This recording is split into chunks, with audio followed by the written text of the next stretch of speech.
డబ్బు, అనారోగ్యం, ఉద్యోగం, వ్యాపారం, అప్పులతో బాధపడుతున్నారా? మీకోసమే లాంచ్ యువర్ ఫ్యూచర్ ప్రోగ్రామ్. నమస్తే రమగారు. నమస్తే జయ. రమగారు, పురాణ గాథలు ఎన్నిసార్లు చెప్పుకున్నా, ఎన్నిసార్లు చదివినా, ఎన్నిసార్లు విన్నా మళ్ళీ మళ్ళీ మళ్ళీ కొత్తగానే అనిపిస్తుంది. నాకైతే నేను పర్సనల్గా చెప్తున్నానండి, మీ నోటి వెంట ఎన్నిసార్లు వింటానో ఒక్కొక్క స్టోరీని. పర్సనల్గాను వింటాను, ఏదైనా సందర్భం వచ్చినప్పుడు కెమెరా ముందు వింటాను కదా. నాకు ఎన్నిసార్లు విన్నా మీరు చెప్పే దాంట్లో లీనమైపోతాను రమ్మగారు. క్వశ్చన్సే ఉండవు. ఓ మళ్ళీ కొత్తగా అనిపిస్తుంది. వీటిని మళ్ళీ ఇంకొకసారి అందిద్దామండి మన పురాణ గాథలు అన్నింటినీ కూడా. మొట్టమొదటిగా నేను భారతం తీసుకుంటాను. అసలు భారతం ఎవరు ఎవరికి చెప్పారు? ఇందులో కౌరవ, పాండవులు అండ్ భీష్ముడు, ఈ మూడు క్యారెక్టర్స్ చాలా ప్రత్యేకం. వీరి జననం ఎలా జరిగింది, ఎందుకోసం జన్మించారు, అలా ఏమన్నా మనకి పురాణ గాథల్లో చెప్పటం జరిగిందా? మనకి 4 యుగాలుగా విభజించబడింది మన కాలం. కృతయుగం, దాన్ని సత్యయుగం అంటారు. తర్వాతది త్రేతాయుగం, శ్రీరాముడు జన్మించాడు. తర్వాతది ద్వాపరయుగం, మహాభారత కాలం. ఇప్పుడు మనం ఉన్నది కలియుగం. అయితే ఈ ద్వాపర యుగపు చివరి భాగాలలో కౌరవులు, పాండవులు, ఈ మహాభారత గాథ జరిగింది. మహాభారతానికి ముందు ఎన్నో రకాల విషయాలు జరిగినాయి. మహాభారతంలో ప్రస్తావించబడిన చాలా కథలకి మూలాలు కృతయుగంలోనే పడినవి కూడా కొన్ని కనపడతాయి. కొన్ని మూలాలు ఉన్నాయి. మహాభారతంలో కనపడే 1-2 క్యారెక్టర్లు త్రేతాయుగం నుంచి వచ్చి ఆంజనేయ స్వామి ఉన్నాడు మహాభారతంలో. ఈయన ఎక్కడివాడు? ఆ యుగంలో పుట్టల, ద్వాపర యుగంలో పుట్టల, త్రేతాయుగం నాటివాడు. అంటే ముందు యుగపు ఆనవాళ్లు కలిగే ఉన్నాయి. అయితే ఈ చివరి భాగంలో ఈ కలియుగానికి దగ్గరలో ఉండేసరికి కలి ప్రభావంతో కొంతమంది జన్మించారు ఈ మహాభారత కాలంలో. కలి ప్రభావం కొంత కనపడుతుంది. ఇప్పుడు మామూలుగా చూడు, ఏదైనా ఒక 2-3 విషయాల గురించి చెప్పేటప్పుడు మొదటి విషయపు ఎండుకు వచ్చేసరికి రెండో విషయం తాలూకు ఆనవాళ్ళు కొన్ని వస్తూ ఉంటాయి కదా. అవును, కొన్ని గుర్తులు కనపడతాయి. తర్వాత అది ఏం స్టార్ట్ అవబోతోందో అది కనిపిస్తుంది. మనకి ఋతువుల్లో కూడా ఆ తేడా కనపడుతుంది. అట్లాగే ఈ మహాభారతము ఈ ద్వాపర యుగపు చివరి కాలంలో జరిగింది. ఈ చివరి కాలంలో జరగటం వల్ల కలియుగపు పద్ధతులు, విధానాలు కొన్ని అంతా కాదు, కొన్ని ద్వాపర యుగపు పద్ధతులు ఉన్నాయి, చిన్నవి ఇది కలియుగపు లక్షణము అని కనపడేలాంటివి కొన్ని కనిపిస్తాయి. ఇది ఇందులో ఉన్న ప్రత్యేకత. అయితే ఈ మహాభారతాన్ని, ఈ కథ అంతా జరిగిపోయాక, కురుక్షేత్ర సంగ్రామం అయిపోయిన తర్వాత కౌరవులంతా మరణించారు. దాదాపుగా 18 అక్షౌహిణుల సైన్యం యుద్ధం చేస్తే 15కు పైగా చనిపోయారు. అందులో ప్రముఖులు మిగిలిన వాళ్ళు చాలా తక్కువ మంది, పెద్దవాళ్ళు ఎవరు మిగల్ల. ఇలా మేక అందరూ పోయారు మొత్తం. ఈ పోయిన తర్వాత ఆయన వీళ్ళని, పాండవులని గద్దెక్కించాక ఆయన తపస్సు చేసుకోవడానికి వెళ్ళిపోయారు. ఆయన అలా కూర్చుని ఆలోచిస్తూ ఇదంతా జ్ఞాపకం వచ్చింది. ఆయనకి జ్ఞాపకం వచ్చి దీని ముందు వెనక దీనికి కారణభూతమైన రకరకాల విషయాలు, ఈ కౌరవులకి, పాండవులకి పూర్వీకులైన ఎంతోమంది రాజులు, సుక్షత్రియ వంశాలకు చెందిన వాళ్ళు, వీళ్ళందరినీ జ్ఞాపకం చేసుకుని ఇదంతా ఒక కథగా ఊహించారు వ్యాస మహర్షి. అయితే ఆయనకి ఊహొచ్చి ఒక కథలాగా తయారు చేసుకున్నారు.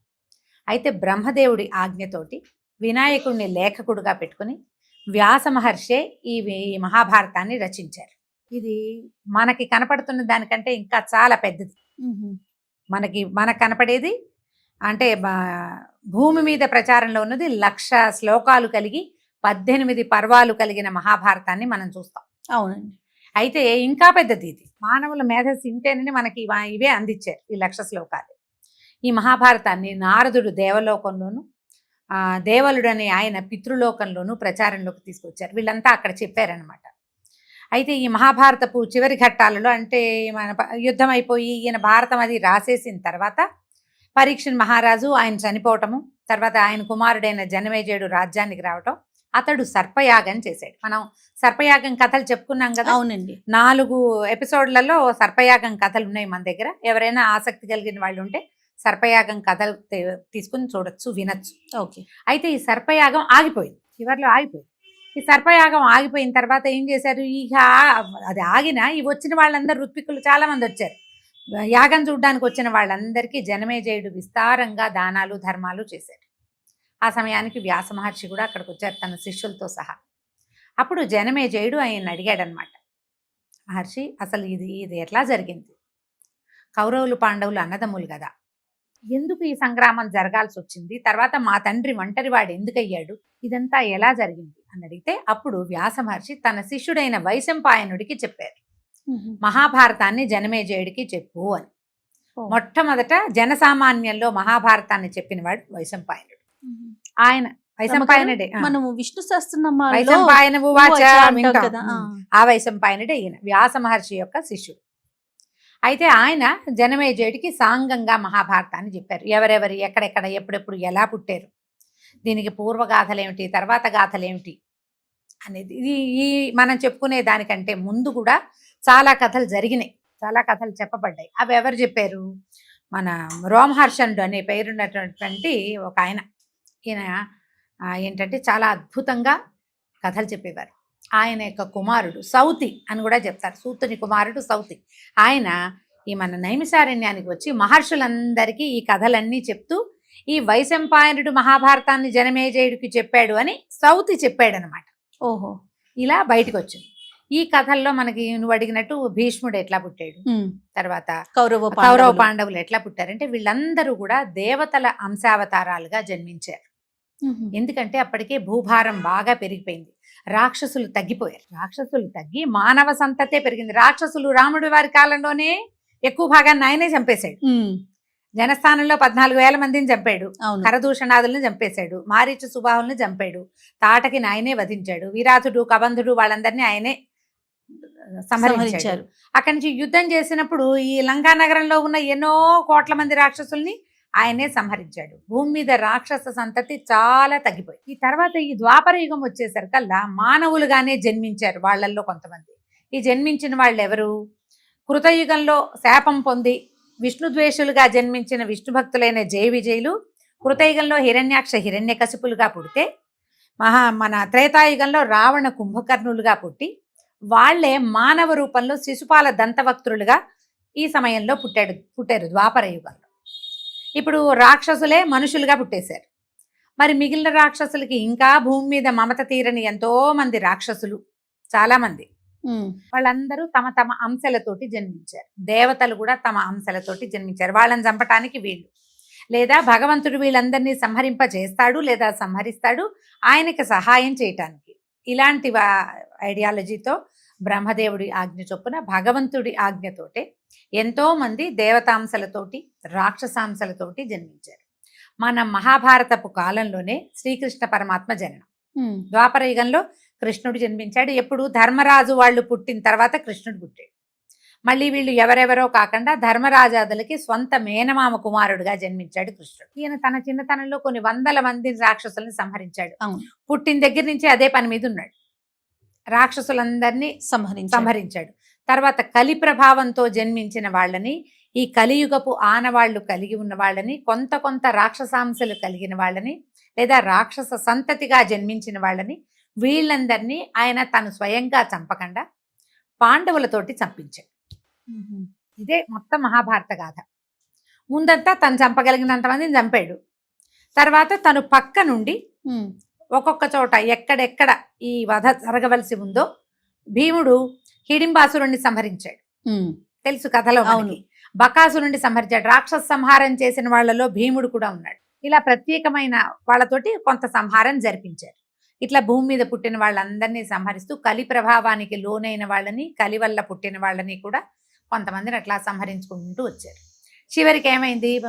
అర్జునుడు నా వల్ల కాదు, యుద్ధం అంతా నేను చేయలేను, వీళ్ళందరూ చచ్చిపోతారంటే ధర్మ సంస్థాపన కోసం యుద్ధం చేయాలి, నీ పని నువ్వు చెయ్యి అని బోధించిన భగవద్గీత కూడా మనం మహాభారతంలోనే చూస్తాం. మనం ఎంతో ప్రత్యేకంగా చెప్పుకునేటువంటి విష్ణు సహస్రనామం కూడా మహాభారత కాలంలో జరిగింది. భీష్ములు వారు చెప్పిందే కదా. అవును. భీష్మ ఉవాచ వైశంపాయన ఉవాచ, ఇన్ని ఉవాచలు తెలుస్తాయి. ఉవాచ అంటే అదేమిటో శ్లోకంలో భాగం కాదు, భీష్మ పితామహులు చెప్పారు, వైశంపాయనుడు చెప్పాడు, భగవంతుడు చెప్పాడు, అర్జునుడు చెప్పాడు, వాళ్ళు మాట్లాడారు. ఇదంతా సందర్భం. ఈ సందర్భం ప్రకారం మహాభారతం నడిచింది. అయితే వీళ్ళల్లో మహాభారతంలో ప్రధానమైన వాళ్ళు భీష్ముడు. అయితే భీష్ముడి తండ్రి శంతనుడు వీళ్ళకి ఆద్యుడుగా కనపడతాడు. ఇంతకంటే ముందు తరాలలో ఉన్నటువంటి కురువు అనే రాజుగారి వంశంగా వీళ్ళ కురు వంశము కౌరవులు అంటారు. పాండురాజు యొక్క కుమారులు కాబట్టి వాళ్ళ 5గురిని పాండవులు అంటారు. వీళ్ళు ఎలా పుట్టారో మనం ఒక సింప్లిఫైడ్ వెర్షన్లోనే చెప్పుకుందాం. ఈ భీష్ముడి జననానికంటే ముందు, ఆయన తండ్రి యొక్క జననానికంటే ముందు ఏం జరిగిందంటే, ఇక్ష్వాకు వంశానికి చెందిన మహాభీషుడు అనేటువంటి ఒక రాజుగారు, చక్రవర్తి, ఆయన ఎన్నో అశ్వమేధాలు యజ్ఞాలు అన్నీ చేసి స్వర్గాన్ని పొందాడు. అయితే ఈ స్వర్గంలో ఉన్న పెద్దవాళ్ళు, స్వర్గాది దేవతలు అందరూ కలిసి బ్రహ్మదేవుడిని చూడబోయారు. సత్యలోకంలో బ్రహ్మదేవుడి ఆస్థానానికి వెళ్ళారు. వెళ్ళినప్పుడు ఆ సమయంలో గంగాదేవి కూడా అక్కడికి వచ్చిందట. వస్తే అందరూ దేవతలు అందరూ కూర్చున్నారు. ఈవిడ లోపలికి వచ్చింది. పెద్ద పెనుగాలి వీచిందట. వీచేసరికల్లా గంగాదేవి వస్త్రం తొలగిపోయింది ఆమె ఒంటి మీద నుంచి. దేవతలందరూ తలదించుకున్నారు. ఎవ్వరూ ఆమె కేసు చూడలే. కానీ మహాభీషుడు మాత్రం పరమాసక్తితో ఆమె వైపు చూశాడు. మానవుడు స్వర్గానికి వెళ్ళిన తర్వాత చూడండి, చూసేసరికల్లా బ్రహ్మదేవుడికి కోపం వచ్చింది. తన వైపు చూస్తున్న మహాభీషుడి పట్ల గంగాదేవికి కూడా ఆసక్తి కలిగింది. స్త్రీ పురుషులకి సహజమైంది అది, కానీ వాళ్ళు ఉన్న సమయాలు చూసుకోవాలి కదా, సమయం చూసుకోవాలి. బ్రహ్మదేవుడికి కోపం వచ్చి, నువ్వు మళ్ళీ మానవుడిగా జన్మించమని మహాభీషుడిని శపించాడు బ్రహ్మదేవుడు. ఈమెను కూడా, గంగాదేవిని కూడా, మానవకాంతగా ప్రవర్తించావు నువ్వు, మానవకాంతగా వెళ్ళు కొంతకాలం అని ఆమె కూడా శాపం అయింది.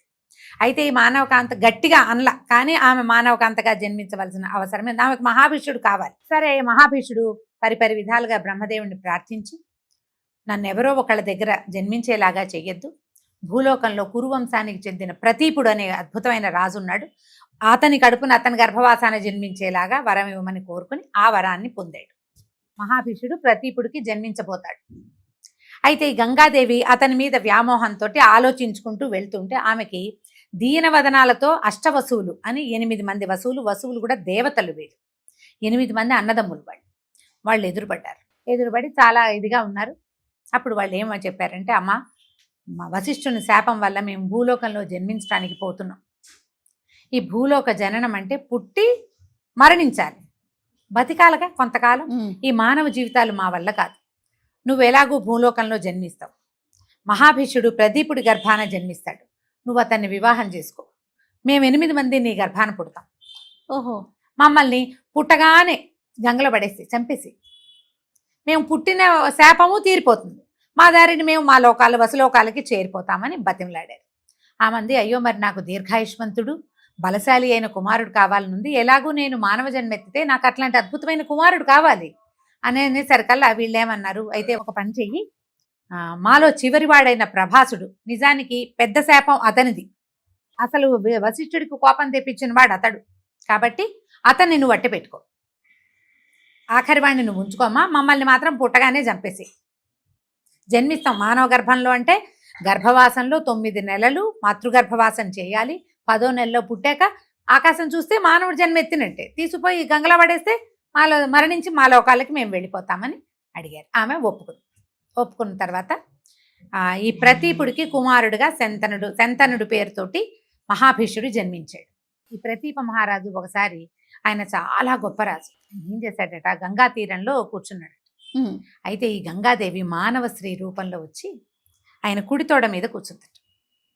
ఆయన హాస్పిటల్ వేసుకుని జపం చేసుకున్నారు, కూర్చుని నన్ను వివాహం చేసుకోమని అడిగేసరికి ఆయన ఏమన్నాడు, అమ్మా, నేను వివాహితుణ్ణి, ఏకభార్య ఉద్దేశంలో ఉన్నవాణ్ణి, నేను ఏకపత్ని వ్రతుణ్ణి, మళ్ళీ వివాహాలు అవి నేను చేసుకోను, కాకపోతే భార్య అయిన వాళ్ళు ఎడమ తోడ మీద కూర్చోవాలి, నువ్వేమో కుడితోడ మీద కుమారులు కూర్చునే చోట కూర్చున్నావు, కాబట్టి నువ్వు నా కుమారుణ్ణి వివాహం చేసుకుందు కానీ, నా కుమారుడు పుట్టాక అతన్ని వివాహం చేసుకునే ఏర్పాటు నేను చేస్తాను అని చెప్పాడు.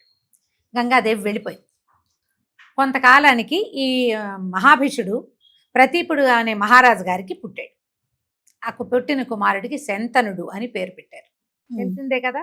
అయితే ఈ శంతన మహారాజు కొంతకాలానికి పెద్దవాడైన తర్వాత ప్రతీప మహారాజు తను భార్యతో కలిసి అడవులకు వెళ్ళిపోతూ రాజ్యం ఆయనకు అప్పచెప్పి, నాయన, గంగా తీరంలో ఒక యువతిని చూశాను, ఆమె నా కోడలు కావాలని నా కోరిక, ఏ ప్రశ్నలు వేయకుండా ఆమెను వివాహం చేసుకో, ఆమె కనుక నీకు కనపడితే ఆమె కోరిన కోరిక తీర్చు అని చెప్పాడు. ఆయనకి తండ్రి ఆజ్ఞ చొప్పున ఆయన గంగా తీరానికి వెళ్ళాడు.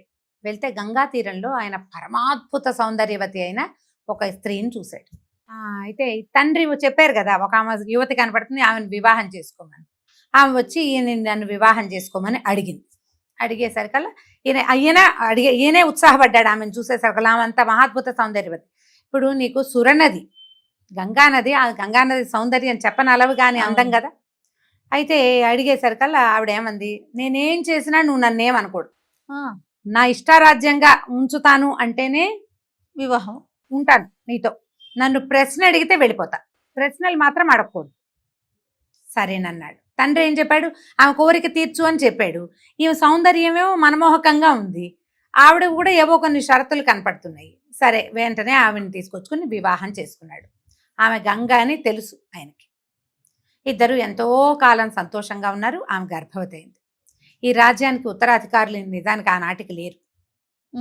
అయితే ఈవిడికి కుమారుడు కలిగాడు. రాత్రి తెల్లవారుజామున కుమారుడు కలిగాడని వార్త వచ్చింది. అందరూ చెప్పుకున్నారు. కోలాహలంగా ఉంది. పురిటింట్లోంచి పురిటాలు లేచి బయటకు వచ్చింది పిల్లవాడిని ఎత్తుకుని. అంతఃపురంలోంచి బయటికి నడిచి వెళ్ళిపోయింది. ఆమె వెళ్ళిపోతుంది అన్నారు. ఈ శంతనుడు ఆమె వెనకాల పరిగెత్తాడు, ఆమె ఎక్కడికో వెళ్తుందని. ఈయన చూస్తూ ఉండగానే ఆ బిడ్డను ఎత్తి మహాప్రవాహంలో విసిరేసేసింది ఆవిడ. పిల్లాన్ని విసిరేసింది. అడిగితే సమాధానం చెప్తుందో చెప్పదో, అడగకూడదు అని ఉన్నది కదా నియమం. ప్రశ్న అడిగితే వెళ్ళిపోతానంది. అడగలేకపోయాడు, ఆమెను వదులుకోలేకపోయాడు. కుమారుడు పోయిన దుఃఖం ఆవిడికి లేదు, ఆయనకుంది పాపం. సరే ఊరుకున్నాడు. మళ్ళీ అంతఃపురం అంతా ఇప్పుడు ఒక ఈవిడ ఇంత పని చేస్తుంటే ఊళ్ళో అంతా చెప్పుకోరు. అంతఃపురం ఎంత గగ్గోలెత్తిపోయింది. పురుటాలు కన్న వెంటనే పిల్లవాడిని తీసుకెళ్లి పడేసింది. ఒకళ్ళిద్దరికి కొంత ఏదో ఊహ అర్థమవుతోంది, ఇదేదో విచిత్రం జరగబోతోంది అని. క్రమంగా ఈవిడికి మళ్ళీ గర్భవతి అయింది. మళ్ళీ పురుడొచ్చింది, మగ పిల్లవాడు కలిగాడు. ఆమె యథావిధిగా పిల్లాన్ని ఎత్తు తీసుకుపోయి గంగా ప్రవాహంలో పడేసేసి మళ్ళీ మళ్ళీ మళ్ళీ మళ్ళీ జరిగింది 7 సార్లు. నేను ఈ అమ్మాయి ఇలా పిల్లల్ని చంపేస్తుంది, అయినా కూడా ఆమె దగ్గరికి వెళ్ళి ఆ వ్యామోహాన్ని నేను చంపుకోలేకపోతున్నానని చాలా కష్టంగా ఉండేది ఆయన పాపం. ఎంత క్షోభ అనుభవించి ఉంటాడో. ఇక ఈసారి ఆగలేకపోయాడు. ఆమె 8వ సారి గర్భవతి. ఆ పిల్లవాడిని ఎత్తుకుని బయలుదేరింది. కన్నది కాన్పైపోయింది, పిల్లాడిని ఎత్తుకుని బయలుదేరంగానే శంతనుడు ఆపేసాడు. నువ్వు ఏం పని చేస్తున్నావు, తల్లివేనా నువ్వు? ఇదేమి గర్భము, ఇంత భారము పడి ఇంత కష్టపడి, మానవ గర్భం అంటే సులువు కాదు మరి, ఇట్లా పిల్లల్ని చంపేస్తున్నావు. రాజ్యానికి ఉత్తరాధికారులు లేరు, నేను నీ మీద వ్యామోహాన్ని చంపుకోలేకపోతున్నాను, ఏమి అడగద్దన్నావు, ఎన్నాళ్ళు నేను అడగకుండా ఉంటానని ఆమెను గట్టిగా ఆపాడు ఆయన. ఆపేసరికల్లా ఆమె చెప్పింది, నువ్వు నన్ను ప్రశ్న అడిగావు కాబట్టి నేను నీతో ఇంకా ఉండను, నేను వెళ్ళిపోతున్నాను, పిల్లాన్ని నాతో తీసుకెళ్తాను, పెద్దవాడయ్యాక నీకు అప్పచెప్తాను అని చెప్పి కుమారుణ్ణి తనతోటి తీసుకెళ్ళిపోయింది. పిల్లాన్ని ఎత్తుకుని వెళ్ళిపోయింది. అయ్యో, ఈయన భార్య లేదు, కుమారుడు లేదు. అలాగే ఉన్నాడు కొంతకాలం దుఃఖంతో. ఆమె లేదన్న దుఃఖము, కుమారుడు దక్కలేదన్న దుఃఖంతో. కొన్ని సంవత్సరాల తర్వాత ఒకనాడు ఈయన గంగా నదికి సాయంకాలం పూట వ్యాహ్యాలకి వెళ్తే గంగ ప్రవాహం ఆగిపోయింది ఒక చోట. ప్రవాహం అది నిరంతర ప్రవాహం కదా, ఎందుకు గంగ ఆగిపోయింది, ఎక్కడ దీనికి ఆనకట్ట అడ్డుకట్టబడి ఉంది అని వెతకడానికి వెళ్ళాడు ఆయన. వెళ్ళేసరికల్లా ఒక కుమారుడు 15-16 సంవత్సరాలు ఉన్నటువంటి ఒక ప్రాయపు కుర్రవాడు బాణాలు వేసి గంగా ప్రవాహాన్ని అడ్డం పడుతున్నాడు. బాణం తీస్తే గంగ మళ్ళీ పరిగెడుతుంది, కానీ గంగని ఆపాడు.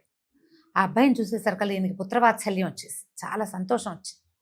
ఇంత శక్తివంతుడా, ఎవరికైనా ఇంత శక్తి ఉంటుందా గంగా ప్రవాహాన్ని ఆపటం అంటే సామాన్యమా? ఆయన ఆ కుమారుణ్ణి ఎవరు ఏమిటి అని అడిగే లోపల గంగా ప్రవాహంలో నుంచి గంగాదేవి బయటకు వచ్చి రాజుకి నమస్కరించి, రాజా ఇతను నీ కుమారుడు, నేను నాతో తీసుకెళ్ళిపోయాను, అతను పెద్దవాడయ్యాక నీకు అప్పచెప్తానను కదా, దేవవ్రతుడు అనే పేరుతోటి ఈ కుమారుణ్ణి స్వీకరించు ఇంతే అని చెప్పి కుమారుణ్ణి అప్పచెప్పింది. ఆ దేవవ్రతుణ్ణి తనతో పాటు తెచ్చుకున్నాడు రాజు. ఇదిగో వీడే నా ఉత్తరాధికారి యువరాజు అని చెప్పుకున్నాడు. ఇలా ఇతను ఈ లోపల అనేక రకాల విద్యలు నేర్చుకున్నాడు. తల్లి దగ్గర ఉండగానే పరశురాముడి దగ్గర విద్యను అభ్యసించాడు. ఎంతో విద్యలు ఉన్నాయి ఆయనకి. మహాపరాక్రమవంతుడుగా ఉన్నాడనమాట. ఇంతలో ఏమైందట, ఒకనాడు ఈ శంతన్ మహారాజు ఈ గంగా నది తీరంలో ఎక్కడో ఒక సుగంధం వస్తుంటే, ఎక్కడి నుంచి వస్తోంది ఈ అద్భుతమైన వాసన అని ఆ వాసనని వెనకాలే వెళ్ళాడు. వెళ్తే ఆయన ఒక మహాసౌందర్యవతి అయిన ఒక అమ్మాయిని చూశాడు. పల్లీల అమ్మాయి. ఆ పిల్లని వివాహం చేసుకోవాలనిపించింది. ఎంత వయసు అయిపోయింది ఆయనకి, పెద్దవాడయ్యాడు. గంగాదేవి వెళ్ళిపోయి కూడా చాలా నాళ్ళు అయిపోయింది. కుమారుడు ఉన్నాడు, కానీ ఆయనకి వివాహేచ్ఛ కలిగింది ఈ అమ్మాయిని చూసేసరికి. కలిగేసరికల్లా వాళ్ళ తండ్రిని అడిగాడు. తండ్రిని అడిగితే తండ్రి ఏమన్నాడు, నాకేం అభ్యంతరం లేదు, నువ్వు మహారాజువి, నీకు పిల్లనివ్వటానికి నాకు అభ్యంతరం లేదు. కానీ నా కుమార్తెకి పుట్టిన సంతానమే రాజు కావాలని నా కోరిక. ఎందుకంటే ఈ అమ్మాయి సామాన్యురాలు కాదు. నేను చేపలు పట్టేవాళ్ళం మేము, నేను బెస్తవాడిని, అంటే మేము ఈ వంశానికి చెందిన వాళ్ళం. అయినా కూడా ఈమె ఉపరిచర వసువు కూతురు, వసురాజుకు జన్మించిన అమ్మాయి, ఈ మహాద్భుతమైన సౌందర్యవతి, విపరీత వరాలు పొంది ఉన్న పిల్ల. కాబట్టి ఈ పిల్లని మంచి చోట ఇవ్వాలి, ఆమె సంతానం చక్రవర్తులు కావాలని నా కోరిక. దానికి ఒప్పుకునేటట్టయితే చేసుకోమన్నాడు. అనేసరికల్లా ఈయన ముందు వెనకాడి, అట్లా కుదరదు, నాకు గంగా గర్భాన్ని జన్మించినటువంటి దేవవ్రతుడు ఉన్నాడు, దేవవ్రతుడిదే రాజ్యం, అతను యువరాజుగా ఉన్నాడు, కుదరదని ఈయన శంతనుడు వెళ్ళిపోయాడు. కానీ ఆయనకి మనసులో అమ్మాయి ఉండిపోయింది. ఆయన ఒక అలసటగా దిగులుగా అలా కనపడుతూ ఉండేవాడు. తండ్రి ఎందుకు ఇంత నిశ్శబ్దంగా ఉన్నాడు, ఏం జరుగుతోంది ఏమిటి అనేది ఆయనకి అర్థం కాలే. ఈ కుమారుడికి కొద్ది రోజులు చూశాక ఏం జరిగి తండ్రి ఇట్లా దిగులుగా ఉన్నాడు, ఈయన మనోవేదన ఏమిటి అని తెలుసుకుని, ఓహో ఈయనకి వివాహేచ్ఛ కలిగింది నాన్నగారికి అని చెప్పి 2-3 మంత్రుల్ని తోడు తీసుకుని ఈ వెళ్ళి దాసరాజు దగ్గరికి వెళ్ళాడు. ఈ దాసరాజు యొక్క కుమార్తె మత్స్యగంధి అనే పేరుతోటి ఉన్న సత్యవతీదేవి ఆవిడ పేరు. అయితే ఈ మత్స్యగంధిగా ఉన్న ఈమెని యోజనగంధిగా మార్చాడు పరాశరుడు అనే ఋషి, వ్యాస మహర్షి యొక్క తండ్రి. ఒక చిన్న బ్రీఫ్గా వ్యాస మహర్షి జననం కూడా ఇక్కడ చెప్పుకుందాం. అట్లా. అయితే ఈమె ఉపరిచర వసువు అని ఒక అద్భుతమైన రాజుగారి కుమార్తె. ఈ రాజుకి భార్య నుంచి జన్మించినది కాదు. ఆయన ఎక్కడికో వెళ్ళినప్పుడు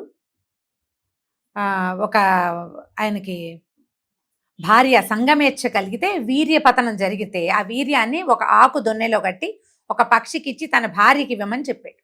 ఆ పక్షి ఏం చేసింది, ఆ వీర్యాన్ని ఒక చెరువు దీంట్లో వదిలేసింది, గంగా నదిలో. అప్పట్లో అద్రిక అనేటువంటి ఒక అప్సరస మత్స్య రూపంలో అక్కడ ఆ నీళ్లలో సంచరిస్తుంది. ఆ అద్రిక నోట్లో పడింది ఇది, ఈ వీర్యం వెళ్ళి పడేసరికల్లా ఆ చేప గర్భం ధరించింది. కానీ అది మానవ వీర్యం అవటం వల్ల 2 మానవ శిశువులు పొందారు ఆ అద్రిక గర్భంలో. ఆ అద్రిక కొంతమంది చేపల వాళ్ళకి దొరికింది. వాళ్ళు కోసేసరికల్లా అందులో ఒక మగపిల్లవాడు, ఒక ఆడపిల్ల, 2 పుట్టారు. ఆ అమ్మాయిని ఆయన పెంచుకున్నాడు దాసిరాజు. ఈ చేప గర్భంలో నుంచి జన్మించడం వల్ల ఆమె ఎక్కడ తిరిగినా చేప వాసన వచ్చేది, మత్స్యగంధి, చేపల యొక్క వాసన. అయితే ఆయన తన వల్ల జన్మించారని తెలుసుకుని ఈ పిల్లల్ని చూసుకున్నాడు. ఉపరిచర వసువు పిల్లల్ని చూసుకున్నాడు. కానీ ఈ అమ్మాయిని ఒక రాజుకి ఇవ్వాలని దాసరాజుకి చెప్పాడు. అయితే ఈ అమ్మాయి ఏం చేసేది, గంగా నది మీద చిన్న పడవతోటి ప్రజల్ని అటు ఇటు దాటించేది. ఎవరైనా ఋషులు మునులు వస్తే వాళ్ళని చక్కగా సేవించేది. ఇది ఎందుకు చక్రవర్తి కుమార్తె అవ్వటం వల్ల ఆమె దగ్గర అలాంటి ఉదాత్తమైన లక్షణాలు కూడా ఉన్నాయి. అయితే ఒకనాడు పరాశరుడు అనే మహర్షి, ఈయనెవరు మనకి సహస్రనామాల్లో చెప్తారు, వ్యాసం వశిష్ఠ నప్తారం శక్తే పౌత్రమ కల్మషం పరాశరాత్మజం వందే సుఖ తాతం తపో నిధిం. ఎంత బాగా లైన్లో చెప్పారు. వశిష్ఠుని యొక్క మనవడు ఈయన ఈ పరాశరుడు అని. ఆయన వశిష్ఠుని కుమారుడు శక్తి కుమారుడు పరాశరుడు. ఈ పరాశరుడు మహాతపస్వి. ఆయన ఈ గంగానది దాటడానికి ఈ అమ్మాయి పడవ మత్స్యగంధి పడవ ఎక్కి ఆమె మీద వ్యామోహం జనించింది ఆయనకి.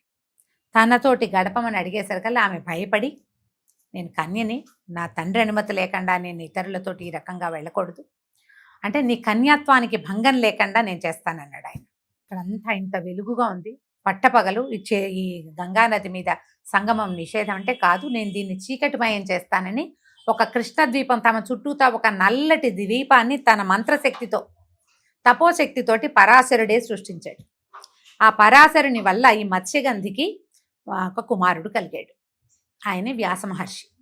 అయితే ఆమెకి ఈయన ఏం చెప్పాడంటే, ఈయన ఇంట్లో మత్స్యగంధిని, నా దగ్గర నుంచి చేపల వాసన వస్తుంది, నువ్వు ఋషివి కదా, నాతో ఎట్లా సంగమిస్తావు అని ఆమె అడిగితే, నువ్వు మత్స్యగంధివి కాదు, యోజన గంధివి, నువ్వు నీ నుంచి సుగంధాలు వెలువరిచే లాంటి వరం ఇస్తున్నాను నీకు, నువ్వు ఎక్కడున్నా సరే నీ నుంచి యోజనం వరకు, అంత దూరం వరకు సుగంధం వ్యాపిస్తుంది అని మత్స్యగంధిని యోజన గంధిని చేశాడు ఆయన. ఆమెకి కన్యాత్వం చెడకండానే కుమారుడు కలిగాడు. ఆ కుమారుడే వ్యాస మహర్షి. ఆయన్నే కృష్ణద్వైపాయనుడు అంటారు. ఎందుకంటే ఆ కృష్ణద్వీపం నల్లని ద్వీపం మధ్యలో జన్మించాడు కాబట్టి. ఈ పుట్టగానే ఈ మహర్షి తపోబలం వల్ల ఆయన పెద్దవాడైపోయి తపస్సుకి వెళ్ళిపోతూ తల్లికి చెప్పాడనమాట, నువ్వు ఎప్పుడు తలుచుకుంటే అప్పుడు నీ దగ్గరకు వస్తాను, నేను నీకు కావలసినప్పుడు నేను నీకు కనిపిస్తానని వెళ్ళిపోయాడు. తన మనసు తీరి పరాశరుడు కూడా వెళ్ళిపోయాడు. ఈమెకి కన్యాత్వం చెడకుండా వరం ఇచ్చాడు కాబట్టి ఆమె కన్యగానే ఉంది.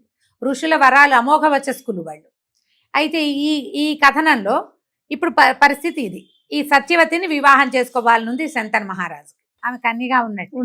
అయితే ఈ దాసరాజు ఏమన్నాడు, నా కుమార్తెకి జన్మించిన సంతానమే రాజు కావాలి, ఈమె సామాన్య స్త్రీ కాదు, మా ఇంట్లో పుట్టింది కాదు, ఉపరిచర వసు కూతురు, ఆయన వీర్యం నుంచి జన్మించింది, కాబట్టి ఈమెకు అద్భుతమైన పరిస్థితి కావాలని నేను కోరుకుంటున్నా, ఆయన కూడా రాజుకే ఇవ్వాలని చెప్పాడు, కాబట్టి ఇదన్నాడు. అనేసరికల్ భీష్ముడు అన్నాడు, అలాగే సత్యవతీదేవికి పుట్టిన సంతానానికే రాజ్యం వస్తుంది, నేను రాజ్యాన్ని స్వీకరించను, యవరాజ్యాన్ని వదులుకుంటున్నాను అన్నాడు. అంటే ఆయన దాసరాజు అన్నాడు, ఇవాళ నువ్వు వదులుకుంటావు నాయన, రేపొద్దున నీకు నీ వివాహం అయ్యి నీ పిల్లలు రారా, వాళ్ళు ఊరుకుంటారా అనేసరికల్లా ఆయన ఏమన్నాడు గట్టిగా, కాదు అసలు నేను వివాహమే చేసుకోను, ఆ జన్మ బ్రహ్మచారిగా ఉంటాను, జీవితాంతము బ్రహ్మచారిగా ఉంటా, నేను వివాహం చేసుకోను, నాకు సంతానం లేదు, కాబట్టి నా తండ్రికి సత్యవతీదేవి వల్ల కలిగిన సంతానానికి ఈ రాజ్యం వస్తుంది, వాళ్ళే రాజులు అవుతారు, నేను దగ్గరుండి వాళ్ళతో రాజ్యం చేయిస్తానని ప్రామిస్ చేశాడు.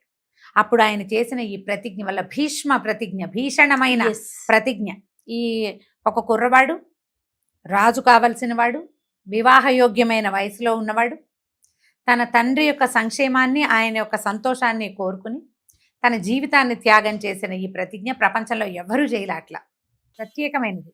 ఈ భీషణమైన ప్రతిజ్ఞ చేశాడు కాబట్టే ఆయన్ని భీష్ముడు అన్నారు. అప్పటి నుంచి దేవవ్రతుడు అన్న పేరు తగ్గిపోయి భీష్ముడు అనే పేరు వచ్చింది. ఈ సత్యవతీదేవి నుంచి శంతనుడికి వివాహం చేశారు. శంతన్ మహారాజు కొడుకు చేసినటువంటి ఈ అద్భుతమైన అమోఘమైన త్యాగాన్ని చాలా మెచ్చుకుని, నాయన ఇచ్చామరణాన్ని ఇస్తున్నాను నీకు, ఎప్పుడు కావాలంటే అప్పుడు, నీ ఇష్టం, నువ్వు ప్రాణం వదలదలుచుకున్నప్పుడే నువ్వు వదులుతావు అని చెప్పి ఇచ్చామరణ శక్తిని కుమారుడికి ఇచ్చాడనమాట భీష్ముడికి.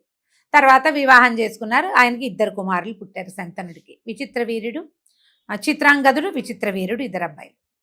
అయితే ఈ చిత్రాంగదుడు పరమ అహంకారి, ఒక రకమైన పోట్లాటకు. ఇతను ఒక చిత్రాంగదుడు అనే పేరున్న ఒక గంధర్వుడితో పోరాడి మరణించాడు. శంతన్ మహారాజు మరణించాడు, ఆయన తర్వాత కుమారుడు మరణించాడు. విచిత్ర వీరుడు ఉన్నాడు, కొంచెం సామాన్యమైన వాడు, ఇతను కొంచెం వుమనైజర్గా మనకి స్త్రీలోలుడుగా చెప్పబడతాడు కథలో. సరే, మరి ఇప్పుడు రాజ్యానికి ఉత్తరాధికారి కావాలి, విచిత్ర వీరుడు ఉన్నాడు, అతనికి సంతానం కావాలి కదా. సత్యవతీదేవి భీష్ముడితోటి సొంత కుమారుడితో వ్యవహరించినట్టుగానే వ్యవహరించేది. ఆమె ఏమంది, నాయన ఇవి తమ్ముడికి వివాహం సంగతి చూడమంటే, అప్పట్లో కాశీరాజు గారు ఆయనకు 3 కూతుళ్ళు ఉన్నారు, అంబా, అంబిక, అంబాలిక. ఈ 3 అమ్మాయిలకి ఆయన స్వయంవరం చాటించాడు. స్వయంవరం చాటిస్తే అన్ని దేశాలకి పత్రికలు వస్తాయి, అందరూ వెళ్తారు, ఆడపిల్లలకి ఎవరిష్టమైతే వాళ్ళని వరించే రోజు అది. కానీ భీష్ముడు ఏం చేశాడు, ఈ కాశీ రాజకుమార్తెలు 3 తన రథం ఎక్కించుకుని తీసుకొచ్చేశాడు. మీకు ఎవరికైనా అభ్యంతరం ఉంటే మీరు నా మీద పోరాటానికి రావచ్చు అన్నాడు. కొంతమంది రాజులు పోరాడిన వాళ్ళని భీష్ముడు చితకొట్టి వదిలిపెట్టాడు, వెళ్ళిపోయారు. సాళ్లుడు అనే ఒక్క రాజు మాత్రం చివరి వరకు ఆయన వెంటపడితే ఆ సాళ్లుడిని కూడా పరాభవించి వెనక్కి పంపించేశాడు భీష్ముడు. ఈ 3 రాజకుమార్తెల్ని తీసుకొచ్చేసాడు ఇంటికి. తీసుకొచ్చి ఇక్కడ వివాహం అన్నారు. అనగానే వాళ్ళల్లో పెద్ద అమ్మాయి అయినటువంటి అంబ ఏం చెప్పిందంటే, నా తండ్రి నన్ను సాళ్లుడికి ఇవ్వడానికి నిశ్చయించాడు, నేను కూడా సాళ్లుడి మీద మనసు పడ్డాను, ఉత్తర ప్రత్యుత్తరాలు నడిచినాయి, కాబట్టి నన్ను మీ తమ్ముడికి వచ్చి వివాహం చేయొద్దు, సాళ్లుడు నా కోసమే మీ వెనకాల వచ్చాడు, నేను వాగ్దత్తగా ఉన్నాను, మా తండ్రి చెప్పాడు సాళ్లుడికి ఇస్తానని. అనేసరికల్లా ఈయన ఏమన్నాడు, సరే నీకు అతని మీద మనసు ఉంటే నిన్ను రథం ఎక్కించి పంపించేస్తానని కొంత పరివారాన్ని ఇచ్చి అంబని సాళ్లుడి దగ్గరికి పంపేశాడు. ఇక్కడ 2 అమ్మాయిలు మిగిలేరు, అంబిక, అంబాలిక. వీళ్ళిద్దరిని విచిత్ర వీరుడికి ఇచ్చి వివాహం చేశాడు. వివాహం అయింది. ఆ కాలంలో కొన్ని విధానాలు ఉండేవి. ఏంటంటే, ఈ భార్యా సంగమము ప్రత్యేక దినాల్లోనే, మిగిలిన సమయాల్లో రాజులు ఈ స్త్రీ సంగమానికి పాల్పడకూడదు, విపరీతంగా ఆ స్త్రీ వ్యామోహం అది ఉంటే పనికిరాదు. విచిత్ర వీరుడు పుటకే కొంత బలహీనుడు, కానీ అతనికి విపరీతమైన కామవాంఛ. దాంతో ఈ భార్యా సంగమంలో ఎప్పుడు భార్యలతోటి గడిపి ఏదో జబ్బు చేసి మరణించాడు. విచిత్ర వీరుడు మరణించేశాడు. అమ్మాయిలు 2 మిగిలారు, కోడళ్ళు 2. ఈ అమ్మాయి ఉండిపోయారు. ఇంక సంతానం ఏది, పిల్లలు కలగకుండానే అతను కాస్త పోయాడు. సత్యవతీదేవి కంటికి మింటికి ఏకధారగా బాధపడింది. అయ్యో, నా తండ్రి ఆయన ఆలోచన ఏమిటి, నా పిల్లలే రాజ్యానికి రావాలంటే రాజ్యానికి రావాల్సిన 2 కుమారులు, ఒకడు అట్లా పోయి 2వ వాడు ఇట్లా పోయాడు. భీష్ముడిని అడిగింది, ఈ రాజ్యానికి రాజు లేడు నాయన, నువ్వు వివాహం చేసుకుని సంతానాన్ని కంటే వాళ్ళు రాజులు అవుతారు, రాజ్యం ఇట్లా ఇదైపోతుంది అని అడిగింది. అడిగేసరికల్లా భీష్ముడు ఒప్పుకోలేదు. నేను వివాహం చేసుకోను, ఆ జన్మ బ్రహ్మచారిగా ఉంటానని శపథం చేసి ఉన్నాను నేను. ఇంత శపథం చేసి ఇప్పుడు రాజ్యం కోసం మళ్ళీ నేను సంతానాన్ని పొందటం ఏమిటి? అది కుదరదు. దీనికి వేరే మార్గం ఆలోచిద్దామని అన్నాడు. మన పూర్వీకుల్లో కూడా ఇట్లా సంతానం లేకుండా భర్తలు మగవాళ్ళు మరణించి స్త్రీలు ఉండిపోయినా, లేదా సంతానం కలిగే పరిస్థితి మగవాళ్ళకి లేకపోయినా నియోగ పద్ధతి, దేవర న్యాయం అనే ఈ న్యాయంతో వేరే వాళ్ళెవరితోటైనా సంతానాన్ని పొందొచ్చు. అనుమతితోటి, భర్త అనుమతితోటి లేదా అత్తగారి అనుమతితోటి వీళ్ళు సంతానాన్ని పొంది వంశాన్ని కంటిన్యూ చేసేందుకు ఒక అవకాశం ఉంది. మన ముందు కాలంలో ఇలాంటివి కొన్ని జరిగినాయని ఆయన 2-3 దృష్టాంతాలు తల్లికి చెప్పాడు. వాళ్ళ ముందు కాలంలోనే జరిగింది. మనం ఇప్పుడు అనుకుంటున్నాం కదా గారు. ఏంటి ఇప్పుడు అదేదో తప్పో ఒప్పో అనుకుంటున్నాం, కాదు. ఆ కాలంలో ఉన్నదమ్మా అది. ఇప్పుడు ధర్మం తప్పి చెయ్యకూడదు. భర్త ఉండగా, భర్తకి సంతానం పొందే అవకాశం ఉండగా వీళ్ళు ఏదైనా చేస్తే అది అక్రమ సంతానం అవుతుంది. కానీ భర్త లేకపోయి ఈ వంశాన్ని ముందుకు తీసుకెళ్లేందుకు పెద్దల అనుమతితోటి సద్బ్రాహ్మణుడు కానీ, ఒక తపస్వి చేత కానీ, మళ్ళీ ఎవరో వేరేవా జాతులు కాదు, క్షత్రియులకి బ్రాహ్మణ సంతానం పనికొస్తుంది. విలోమం కాకూడదు, అంతకంటే చిన్న జాతులతోటి వెళ్ళకూడదు. పై జాతితోటి సద్బ్రాహ్మణుడు లేదా ఒక మహర్షి, ఋషి వాళ్ళ సంతానాన్ని ఇలా మన క్షేత్రజులుగా వీళ్ళని ముందుకు తీసుకెళ్లొచ్చు. దేవర న్యాయం అని ఇది ఒక న్యాయం ఉంది. నియోగ పద్ధతి అంటారు. ఆ నియోగ పద్ధతి ద్వారా అమ్మ మనం ఇలా చేయవచ్చు. అంబిక, అంబాలిక ఇద్దరు ఉన్నారు, యవ్వనవతులు, సంతానాన్ని పొందగలిగే వయసులో ఉన్నవాళ్లే. ఇలాంటి ఒక ఆలోచన చేద్దామని భీష్ముల వారే తల్లికి ఉపదేశించారు. అప్పుడు సత్యవతీదేవికి తన కుమారుడు జ్ఞాపకం వచ్చాడు. ఆవిడ తన కన్యాత్వం చెడకుండా తన చిన్నతనంలోనే తను కన్నటువంటి కుమారుడు వ్యాస భగవానుడు. ఆయన్ని తలుచుకుంటే వ్యాస భగవానుడు ప్రత్యక్షమయ్యాడు. ఆయన పిలిస్తే వస్తానన్నారు కదా. ఆయన విపరీతమైన తపస్సు కలిగిన వాడు. అయితే ఇట్లా మా వంశం ఈ రకంగా ఆగిపోయింది, ఈ భీష్ముడి సలహా ప్రకారం నేను నిన్ను పిలిచాను నాయన, నా కోడళ్ళకి సంతానాన్ని ప్రసాదించు, నాకు ఈ సహాయం చేయమని ఆయన ఒప్పుకున్నాడు. ఒప్పుకుంటే సరే ఇవిడ ఏం చేసింది, కోడళ్ళిద్దరికీ చెప్పి ముందు అంబికని తయారు చేసి వ్యాస భగవానుడి దగ్గరికి పంపించారు. ఈయన నల్లగా, సన్నగా, పొడుగ్గా, పెద్ద బవిరిగడ్డం, చింతనిప్పులు లాంటి కళ్ళు, తపోదృష్టి దీంతో ఉంటాడు. ఆయన ఎప్పుడూ తపస్సులోనే ఉంటాడు. వాళ్ళు ఎట్లా ఉంటారు, ఆహారం తీసుకుని నున్నగా మెరిసిపోతూ అట్లా ఉండరు, ఆహారం తక్కువ ఆహారంతో ఉంటారు. ఆయన చూసేసరికల్లా ఇవిడికి భయం వేసింది. కానీ ఈ వంశం ముందుకు తీసుకెళ్ళడానికి కోడళ్ళుగా తమ కర్తవ్యం అత్తగారు ఉపదేశించి పంపించింది కాబట్టి ఆవిడ కళ్ళు గట్టిగా మూసుకుని ఆయనతో సంగమించింది. ఆమె గర్భవతి అయింది. ఆమెకు ఒక కుమారుడు కలిగాడు, పుట్టుగుడ్డివాడు, కళ్ళు లేవు. నా బాధ వచ్చేసిందో వీళ్ళకి. పుట్టిన పిల్లాడికి కళ్ళు లేవే. రెండో కోడల్ని పంపించారు, అంబాలికని. పంపిస్తే ఇవిడ కళ్ళు అయితే మూసుకోలేదు, కానీ ఆయనకి భయం వేసింది. ఆమెకి ఆయన చూసేసరికి భయపడి పాలిపోయిందట. అంటే మొహం తెల్లబడిపోయింది అనమాట. మొహంలో నెత్తురంతా తోడేసినట్టు అయిపోయింది. పాలిపోయిన ముఖము శరీరంతో ఆయనతో సంగమించింది ఆమె. ఆమె కూడా గర్భవతి అయింది. ఆమెకి తెల్లగా పాలిపోయినట్టుగా ఉన్నటువంటి మహాబలశాలి అయిన కుమారుడు కలిగాడు. పాండురాజు అంటారు అతని పేరు. పాండు వర్ణంతో ఉన్నాడు కాబట్టి ఆయన్ని పాండురాజు అయిందా. ఈ ఇద్దరు కుమారులని చూసేసరికల్లా మొదటి బిడ్డ గుడ్డివాడు ధృతరాష్ట్రుడు. మొదటి బిడ్డ ఏమో కళ్ళు లేని జాత్యంధుడుగా జన్మించినవాడు, పుట్టుకతోటే అంధుడుగా జన్మించినవాడు ధృతరాష్ట్రుడు. ఈ తెల్లగా పాలిపోయిన శరీరంతో పుట్టినవాడు పాండురాజు. ఈ ఇద్దరిని చూసేసరికల్లా సత్యవతీదేవి కనిపించింది. ఇంకొకసారి ప్రయత్నం చేద్దామని మళ్ళీ వ్యాసుడిని ప్రార్థించి మళ్ళా అంబికనే పంపించింది. ఎందుకంటే ఆమె కుమారుడు పుట్టుగుడ్డివాడు కదా. పంపిస్తే ఆవిడేం చేసింది, ఇంకొకసారి ఆయన దగ్గరికి వెళ్ళటం ఆవిడకి ఇష్టం లేదు. ఆవిడ తన దాసిని చక్కగా అలంకరించి దాసిని పంపించింది. పంపించేసరికల్లా ఆ దాసి ఆమె ఇలా సన్నగా నల్లగా పొడుగ్గా ఉండే వాళ్ళని, అన్ని జాతుల వాళ్ళని చూస్తూనే ఉంటుంది. ఆమెకి ఇదేమిటి వీళ్ళు ఇలా ఉన్నారు, అలాంటి భావాలు ఏం లేవు. ఈ యువరాణులుగా వాళ్ళుగా ఈ అంతఃపురాల్లో ఉండేవాళ్ళు ఏమిటి, తమ భర్తల్ని తప్పిస్తే ఇతరులని పెద్దగా చూడరు, జనసామాన్యం పట్ల దృష్టి ఉన్న వాళ్ళు కాదు వాళ్ళు. అదేలేండి. ఈమె అట్లాంటిది కాదు. ఈమె ప్రపంచంలో అన్ని చోట్ల తిరిగే మనిషి, ఊర్లో తిరుగుతుంది. ఆయన చూసి ఆయన మహర్షి కాబట్టి మహాభక్తితోటి ఆయన్ని సేవించింది. ఆమెకి మూడో కుమారుడు కలిగాడు. ఈమెకి కలిగిన కుమారుడు విదురుడు. ఇప్పుడు వైశంపాయనుల వారు జనమేజయుడికి ఏం చెప్పారంటే, శాపగ్రస్తుడైనటువంటి యమధర్మరాజు విదుర స్వరూపంలో ఈమెకి జన్మించాడు అని. యమధర్మరాజు శాపగ్రస్తుడు ఎందుకయ్యాడు? విదురుడిగా జన్మించాడు. విదురుడు యముడి యొక్క అవతారం. యమధర్మరాజు ధర్మదేవత యొక్క అవతారంగానే విదురుడు జన్మించాడు. కానీ దాసీపుత్రుడుగా జన్మించాడు. అంత గొప్పవాడు యమధర్మరాజు, దిక్పాలకుల్లో ఒకడు, ప్రపంచాన్ని నడిపించేందుకు పెద్ద శక్తులలో ఒక శక్తి అయినటువంటి యమధర్మరాజు దాసీ గర్భాన జన్మించడం ఎందుకు జరిగింది? ఈ మాట జనమేజయుడు అడిగితే అప్పుడు ఒక కథ చెప్పారు. పూర్వమట ఒక మాండవీడని ఒక మహాముని ఉండేవాడు. ఈ మాండవి మహాముని ఒకనాడు ఒక చోట తపస్సు చేసుకుంటున్నాడు. ఆయన తపస్సు చేసుకుంటున్న ప్రాంతానికి కొంతమంది దొంగలు వచ్చారు. ఏదో రాజుగారి దగ్గర నుంచి నగలు దొంగిలించి వాళ్ళు ఈయన వెనకాల ఆ నగలు దాచిపెట్టి పారిపోయారు. ఈ నగలు వెతుకుంటూ వచ్చినటువంటి సైనికులకి మహర్షి వెనకాల నగలు దొరికినాయి. తర్వాత దొంగలు దొరికారు. మహర్షిని కూడా దొంగగా భావించి ఆయన్ని కూడా తీసుకుపోయారు. తీసుకెళ్ళాక ఈ రాజుగారు ఏం చేయాలి దొంగతనానికంటే, ఆ రోజుల్లో దొంగతనానికి శిక్ష ఏంటి? కొరతేయటం, శూలాది ఆరోపణ చేసేస్తారు. అట్లా పొడుగ్గా శూలం ఉంటుంది, కూర్చోబెడతారు, వదిలేస్తారు కిందకి. ఈ మాండవ్య మహామునికి కూడా ఆ శిక్ష పడిపోయింది. రాజుగారికి తెలీదు, ఈ ఋషి ముని చూసుకోవాలా, గుంపు అందరికీ వేసేసారు. ఆ గుంపులో ఈయన కూడా పడి, అయితే ఏమైంది, ఈయన ఇట్లా శూలం మీద దింపబడి ఆయన జపం చేసుకుంటున్నాడు. కొంతమంది మహర్షులు పక్షుల రూపంలో తిరుగుతున్నారు. వాళ్ళు ఆశ్చర్యపోయారు, ఇదేమిటి మాండవ్య మహాముని ఇక్కడ చేరాడు?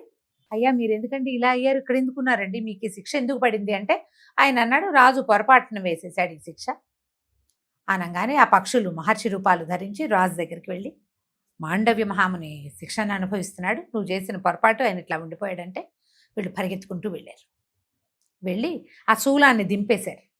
శూలం మీద నుంచి దింపారు, కానీ శూలం ఎక్కడ దాకా శరీరంలో దిగబడిందో అక్కడ దాకా విరక్కొట్టారు. కానీ దాని కొస ఆయన ఒంట్లోకి ఉండిపోయి దాన్ని తీయలేకపోయారు. కింద భాగం నుంచి వెళ్ళిపోయింది కదా. ఆ అణిమాండవ్యుడుగా పేరు పొందాడు ఆయన. ఆ తర్వాత ఈ మాండవ్య మహాముని తన తపోకాలం అయిన తర్వాత ఈ నరకానికి వెళ్ళారట. ఒకసారి వెళ్ళి యమధర్మరాజును చూశారు. చూసినప్పుడు, నువ్వు నాకు అలాంటి శిక్ష ఎందుకు వేశావు, ఇలాంటి ప్రత్యక్ష నరకాన్ని చూసేటువంటి ఇది నాకు ఎందుకు వచ్చింది, అలాంటి శిక్ష ఎందుకు పడింది నాకంటే, యమధర్మరాజు ఏమన్నాడు, ఎవరెవరు చేసిన పొరపాట్ల ప్రకారం వాళ్ళకి మరణశిక్షలు వస్తాయి, మరణం కూడా అలాగే వస్తుంది. నువ్వు చిన్నప్పుడు తూనీగల్ని పట్టుకుని, ఆ ఎగిరే తూనీగల్ని వర్షాకాలం పట్టుకుని తూనీగలు ఎగరకుండా వాటి దానికి తుమ్మముళ్ళు పెట్టేవాడివి వాటి రెక్కలకి. నువ్వు ఆ ముళ్ళు పెట్టడం వల్ల నీకు ఇలాంటి శిక్ష వచ్చింది అనేసరికి మాండవ్యుడికి చాలా కోపం వచ్చిందట. బాలప్రాయంలో పిల్లలు తెలియక చేస్తారు, దానికి కూడా నువ్వు శిక్ష విధిస్తావా, ఇలాంటి పని చేసావు కాబట్టి మానవ యోనియందు దాసీ గర్భంలో జన్మించు నువ్వని శపించాడు యమధర్మరాజు. ఆయన తర్వాత కాలాంతరంలో దాసీ గర్భుడుగా జన్మించాడు. యమధర్మరాజే విదురుడుగా జన్మించాడు. ఈ మాండవీయుడు శపించాడు కదా. అయితే మాండవీయుడు శాపం అప్పుడు ఆయన ఏం శాసనం చేశాడంటే, 14 సంవత్సరాల లోపల బాలురు బాలికలు పిల్లలు ఏం చేసినా ఆ పాపం వాళ్ళది కాదు, వాళ్ళకి అంటదు. వాళ్ళు ఏం చేసినా సరే, ఇప్పటికీ కూడా మనకి జువెనల్ యాక్ట్ ఉంది కదా రమ్మగారు. చిన్నపిల్లలు ఏమైనా చేస్తే వాళ్ళకి వాటికి శిక్షలు లేవు. అప్పుడు మాండవ్యుడి కాలంలో వచ్చింది. అట్లా శపించబడినటువంటి యమధర్మరాజు కాలాంతరంలో ఇట్లా దాసీ గర్భంలో జన్మించే అవకాశాన్ని మహాభారత కాలంలో తీసుకున్నాడు. విదురుడు ఇక్కడ జన్మించాడు. ఇప్పుడు ఈ 3 కుమారులు జన్మించారు. తర్వాత వ్యాస భగవానుడు వెళ్ళిపోయాడు. భీష్ముడే ఈ 3కి రకరకాల విద్యలు నేర్పించారు.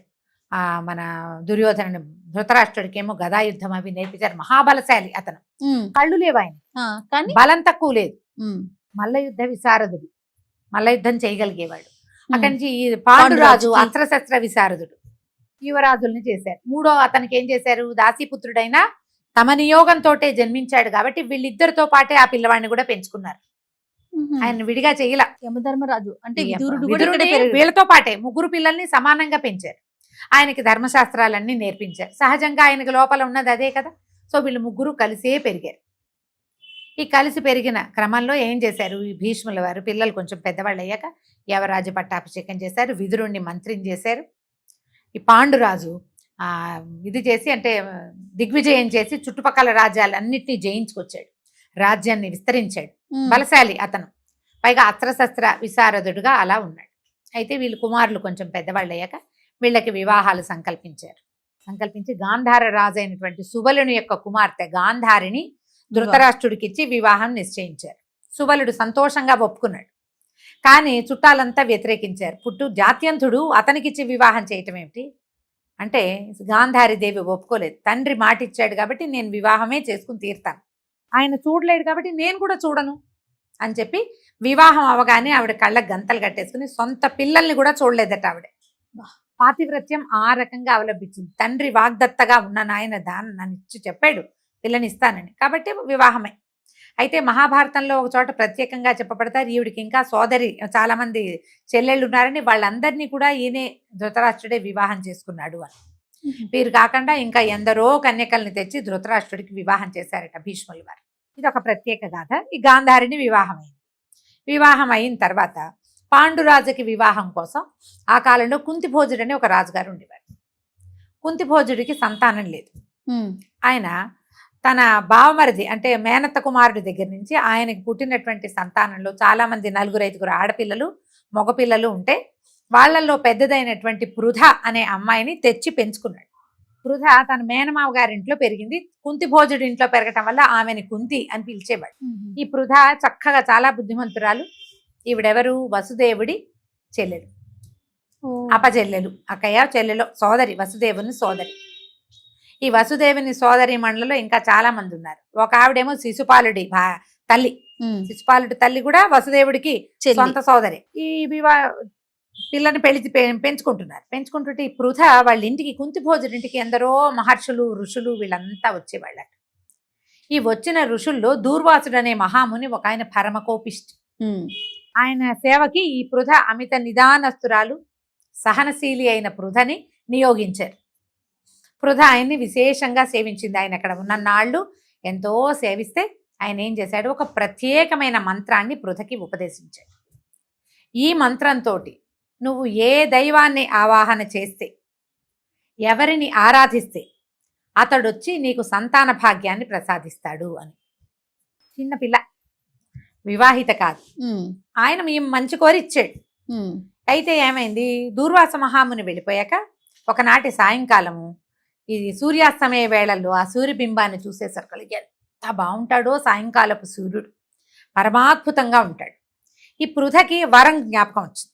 ఆయన ఇచ్చాడు కదా మంత్రం, సూర్యుడు వస్తాడో లేదో చూద్దాం అనుకొని ఆ మంత్రాన్ని పునశ్చరణ చేసి ఆవాహన చేసి సూర్యుడిని పిలిచి ఆయన ప్రత్యక్షమైపోయాడు. ప్రత్యక్షమైపోయి నీకు సంతానాన్ని ఇస్తానన్నాడు. నీవు భయపడి, అయ్యో నాకు తెలియక పిలిచాను, వస్తావో రావోనని పిలిచాను, నేను అవివాహితని, ఇప్పుడు నాకు సంతానం అంటే నేనేం చేయను ఇప్పుడు అని బతిమలాడింది, వెళ్ళిపోమని. ఆయన అన్నాడు, కుదరదు, ఈ మంత్రానికి కట్టుబడి ఋషివాక్యం, ఆయన మాటకి నేను ఇది చేయవలసిందే, కాకపోతే నీ కన్యాత్వం భంగం కాకుండా నీకు సంతానాన్ని ప్రసాదిస్తానని చెప్పాడు. ఆమెకి సూర్యుని వలన ఒక కుమారుడు కలిగాడు. ఆ పిల్లవాడు ఎట్లా ఉన్నాడు, సూర్యవర ప్రసాదితుడు అవటం వల్ల సహజ కవచ కుండలాలతో జన్మించాడు. పుట్టిన పిల్లాడే అలా ఉన్నాడు. ఒంటికంతా బంగారు కవచము, చెవులకి కుండలాలు, సహజ కవచ కుండలాలతో. ఈ పిల్లాడిని ఏం చేయాలి, ఎలా చెప్పాలో తెలియలా ఈ పిల్లకి. చిన్నపిల్ల కదా, 13-14 సంవత్సరాల వయసు ఉందో లేదు. సరే ఈమె ఏం చేసింది, ఆ గంగా నది తీరంలో నిలబడితే ఒక పెట్టేదో కనపడుతోంది, నీళ్ల మీద తేలుతూ. ఓహో ఇదే మార్గం అనుకుని ఒక పెట్టెలో బోలెడంత బంగారపు నగలు అవన్నీ వేసి ఈ పిల్లవాడిని కూడా అందులో పడుకోబెట్టి గంగా నదిలో వదిలిపెట్టేసి దండం పెట్టింది. ఇంకేం చేస్తుంది, కన్య చిన్నతనము, ఎవరికి చెప్పే పరిస్థితి కాదు. 3వ కంటి వాడికి కాదు, 2వ కంటి వాడికి కూడా తెలియకుండా జరిగిపోయింది. ఈ పెట్టె నీళ్లలో తేలుతూ ఎవరికో దొరికింది. ఒక సూతుడికి లభించింది. ఆయనకి రాధ అనే భార్య కూడా ఉంది.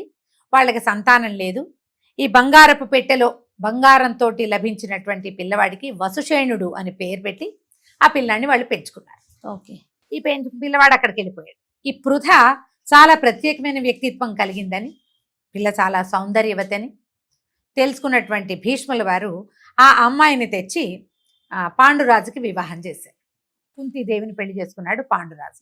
తర్వాత కాలంలో మద్రదేశాధీశ్వరుడు ఆయనకి ఒక కుమార్తె మాద్రి, ఆమె కూడా పరమ సౌందర్యవతి, ఆమెను పెళ్లి చేసుకుంటానని అడిగాడు పాండురాజు. అడిగితే వాళ్ళతో మాట్లాడి వాళ్ళ అమ్మాయిని కూడా తీసుకొచ్చి పెళ్లి చేశారు. 2 భార్యలు, కుంతి మాద్రి, వీళ్ళందరూ పరమ సఖ్యంగా ఎంతో బాగుండేవాళ్ళు. అయితే ఏమైందట, ఈ పాండురాజుకి చాలా మృగయా వినోదం వాటి మీద ఆసక్తి. ఈ మృగయా వినోదంతో భార్యలను కూడా తీసుకుని ఎక్కడికో తిరుగుతూ ఉండేవాడు. దిగ్విజయం చేశాడు, రాజ్యాలు ఎన్నో జయించాడు, అతడే రాజుగా ఉన్నాడు. నడుస్తూ ఉంది కథ. ఎక్కడికో వెళ్తే ఏమైంది, ఈ మృగయా వినోదం కోసం ఆ లేళ్లని దుప్పుల్ని వేటాడుతున్నాడు. అయితే ఆయనకి ఒక సంగమంలో ఉన్నటువంటి లేళ్లు కనపడ్డాయి. సాధారణంగా అట్లా అనారోగ్యంగా ఉన్న చిన్న పిల్లైనా కదలలేని స్థితిలో ఉన్న సంగమంలో ఉన్న వాళ్ళని డిస్టర్బ్ చేయకూడదు. ఆ జంతువుని చూడడం కూడా తప్పే. ఈయన ఏం చేశాడు, బాణం వేసి కొట్టాడు. కొట్టేసరికల్లా ఆ బాణం తగిలి ఆ లేళ్ళు చనిపోయినాయి. అయితే ఆ లేడి నిజానికి ఒక ఋషుల జంట. వాళ్ళు ప్రతి జీవితాలకు స్వరూపాన్ని ధరించి సంగమిస్తున్నారు. అందులో ఈ లేడి వచ్చిందనమాట. లేళ్లుగా సంగమిస్తే ఆ రుచి ఏమిటో తెలుసుకోవడం కోసం వాళ్ళు ఆ ప్రయత్నంలో ఉన్నారు. ఈయన దాన్ని కొట్టేశాడు. ఆ చనిపోతూ ఆ లేడి ఆయన ఋషి, నువ్వు అసలు సంగమంలో ఉన్నదాన్ని కొట్టకూడదు, చూడకూడదు, నువ్వు చేసింది తప్పు అంటే ఈయనేమన్నాడు, నేను మృగ వినోదం చేశాను, మృగాన్ని లేళ్ళని వేటాడాను అంతే, మానవ సహజమైంది వేట, నేను అదే చేశానంటే కాదు, నువ్వు ఒట్టిగా వేటాడలా, సంగమిస్తున్న జంటను వేటాడేవు నువ్వు, కాబట్టి నువ్వు భార్య సంగమం చేస్తే చచ్చిపోతావు నువ్వని శపించేశాడు ఆయన. అప్పటికి సంతానం లేదు. కుంతి మాదిరి లోటు లేకుండా ఈయనకి 2 భార్యలు. ఏం చేస్తాడు ఆయన? పరమ దుఃఖంతో నేను ఇంకా భార్యా సంగమం చేస్తే మరణిస్తాను, కాబట్టి ఇక నేను సంగమం చేయలేను, మీతో పాటు నా కాపురం కుదరదు, మీరిద్దరూ రాజ్యానికి వెళ్ళిపోండి అని భార్యల్ని వెళ్ళిపోమన్నాడు. నేను ఈ అడవిలో ఉండిపోతాను, సన్యసిస్తాను అని బతిమలాడాడు. వాళ్ళు ఏమైనా సరే నిన్ను వదిలిపెట్టి వెళ్ళమని, ఇద్దరు భార్యలు నిన్ను విడిచిపెట్టి వెళ్ళమని, నీతోటే ఉంటామని ఆయనతోటి అక్కడే ఉండిపోయారు. ఇది చూడు, శంతన్ మహారాజుకి సంతానం లేదు, ఆయన సంతానం పట్టినట్టే కుమారులు చనిపోయారు. మిగిలిన ఒక్క కుమారుడు ఆయనేమో పెళ్లి చేసుకోని అన్నాడు, మళ్ళీ పెళ్లి చేసుకుని 2 కొడుకుల కంటే వాళ్ళకి సంతానం లేదు. వాళ్ళు నియోగ పద్ధతిలో సంతానాన్ని పొందారు. అవును. మళ్ళీ ఆ సంతానాల్లో కూడా ఒక ఆయన గుడ్డివాడు, రెండోవాడు ఈయనైతే ఈయనకి మళ్ళీ సంతానం లేని పరిస్థితే వచ్చింది. పాండురాజు వీళ్ళకు కూడా ఇదే పరిస్థితి వచ్చింది. అయితే ఈయన శతశృంగ పర్వతం అని ఆ పర్వతం మీద తపస్సు చేసుకుంటున్నాడు భార్యలతో కలిసి. వీళ్ళు కూడా భర్తను సేవిస్తూ వాళ్ళు ఏదో తపస్సు చేసుకుంటున్నారు, ఆయన తపస్సు చేసుకుంటున్నాడు. దీని మీద ఉన్న ఈ శతశృంగ పర్వతం మీద ఉన్న ఋషులందరూ కలిసి ఒకసారి బ్రహ్మలోకానికి బయలుదేరారు. ఈయన కూడా వెళ్ళాడు వాళ్ళతో పాటు. అయితే ఆయనకి లోపలికి ప్రవేశం లేదు, పాండురాజుకి. వాళ్ళు నీకు ప్రవేశం కుదరదు, నువ్వు ఆగిపోమన్నారు. ఆయనకు చాలా దుఃఖం, నా సంతానం లేదు కాబట్టే కదా నాకు ప్రవేశం లేకపోతే, దేవలోక ప్రవేశం లేదు సంతానం లేకపోతే అని ఆయన దుఃఖపడ్డాడు. అయితే మహర్షులు కొంచెం ఆయన తాలూకు ఇది చూసి జ్ఞానచక్షువులతో చూసి ఏమన్నారంటే, అయ్యా మీకు సంతానం ఉంది, ఇంకో రకంగా ప్రయత్నం చేసుకోండి మీరు అని చెప్పారు. ఈయన భార్యలతో సహా వచ్చేసాడు. శతశృంగం మీద రోజు దిగులు పడుతూ ఉండేవాడు, నాకు ఎట్లా సంతానం కలుగుతుంది అని భార్యని అడిగాడు. నువ్వు ఎవరితోటైనా సంతానాన్ని పొందమన్నాడు. అనేసరికల్లా ఇదేమిటి ఇట్లా చెప్తున్నావు, అట్లా చేస్తావా, తప్పు కాదా అంటే అప్పుడు ఈయన ఏం చెప్పాడంటే, తప్పు కాదు, నియోగ పద్ధతి ప్రకారం చెయ్యొచ్చు, నేను ఒప్పుకుంటున్నా కదా, నేను భర్తని నీతో ఉన్నాను, ఇప్పుడు మా జననం ఇట్లాగే జరిగింది, మా తండ్రి అసలు లేడు, ఆయన జీవించే లేడు, మా తల్లులకి నియోగ పద్ధతి వల్ల మేము జన్మించాము, ఇప్పుడు నేను జీవించి ఉన్నా కూడా నా అనుమతి ఉంటే దీనికి తప్పు లేదు. సంతానాల్లో ఔరసులు క్షేత్రజులు, ఒకటేమో తనకే పుట్టినవాడు, రెండోవాడు క్షేత్రజుడు, భార్య వలన పుట్టినవాడు, వీళ్ళందరూ కూడా ధర్మ సంతానంగానే వస్తారు, నా అనుమతితో నువ్వు సంతానాన్ని పొందొచ్చు, దానికి తప్పు లేదు.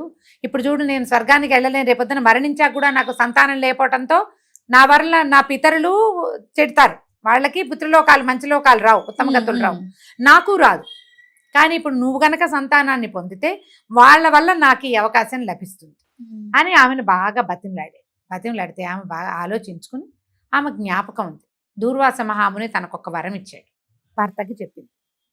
మా చిన్నప్పుడు దూర్వాస మహాముని మా ఇంటికి వచ్చారు, నేను చాలా సేవించాను, ఆయన కర్ణుడి జననం మాత్రం భర్తకి చెప్పలా కుంతిది, అప్పటికి కూడా చెప్పలా, తను కన్యగా ఉన్నప్పుడు జరిగింది, ఇతడు ఎట్లా భావిస్తాడో తెలియదు, ఆ వాక్యం చెప్పలేదు, ఆ మాట మాత్రం ఊరుకుని, ఇలాంటి ఒక వరం ఉంది, ఏ దైవాన్ని మనం ఆవాహన చేస్తే ఆ దైవం వల్ల సంతానం లభిస్తుంది, నువ్వు చెప్పు, నీకు ఏ దైవం వల్ల సంతానం కావాలో చెప్పు, నేను ఆ దైవాన్ని పిలుస్తానంది.